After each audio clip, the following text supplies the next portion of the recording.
नमस्कार मित्रांनो मैत्रिणींनो, आता आपण वारी एनर्जी ओके या शेअरवर चा अभ्यास करूया.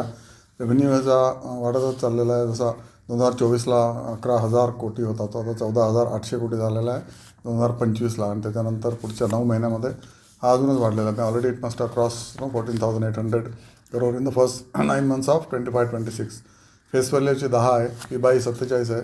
ग्रोथ शेअर आहे, त्याच्यामुळे पी बाय जास्तच असणार आहे. आणि लोकल 32% ह्याचे सप्लाय होतात आणि यू एस एला 68% एक्सपोर्ट होतात. ओके, आणि ओव्हरसीजमध्ये पण सगळीकडे जातात ऑब्वियसली.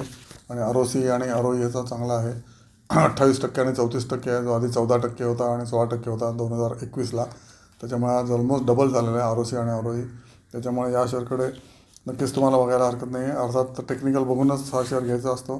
फंडामेंटल मी तुम्हाला सांगतो आहे, आणि ज्याचा तुम्ही अजून अभ्यास करू शकता. 2024ला याचा प्रॉफिट होता 1278 करोड पी ए टी, म्हणजे प्रॉफिट आफ्टर टॅक्स. आणि 2025ला 2,000 कोटी ओके पी ए टी. आणि यावर्षी म्हणजे 2025-26ला it might touch 3,500 or more. त्याच्यामुळे हा share obviously is doing very well. प्रमोटरचे 64% आहेत, पब्लिकचे 30% आहेत. डी आय आयचे पण चांगले भरपूर आहेत, 27% डी आय आयचे आहेत मला वाटतं. आणि 2.7% दिसत आहेत सॉरी. आणि एफ आय आयचे पण 2.7% आहेत. म्हणजे पब्लिक 30 आणि प्रमोटर 64, हे मिळूनच 94% होतात. उरलेले एफ आय आणि डी आयकडे आहेत. बघा तुम्हाला पटतं आहे का. आणि Q1चे पण रिझल्ट चांगले आले होते, Q2 चांगले, Q3 चांगले. स्ट्रॉंग टेलविन्स आहेत. टेलविन्स म्हणजे काय, मागणं भरपूर याला सपोर्ट आहे आणि त्यामुळे फ्युचर याचं चांगलं आहे. ओके, इक्विटी 287 करोड आहे. आणि लोन ॲक्च्युली ग्रोथ कंपनी असल्यामुळे लोन आहे, 1,200 कोटीचा लोन आहे. ओके, आणि sales, P A T, E P S 65 आहे.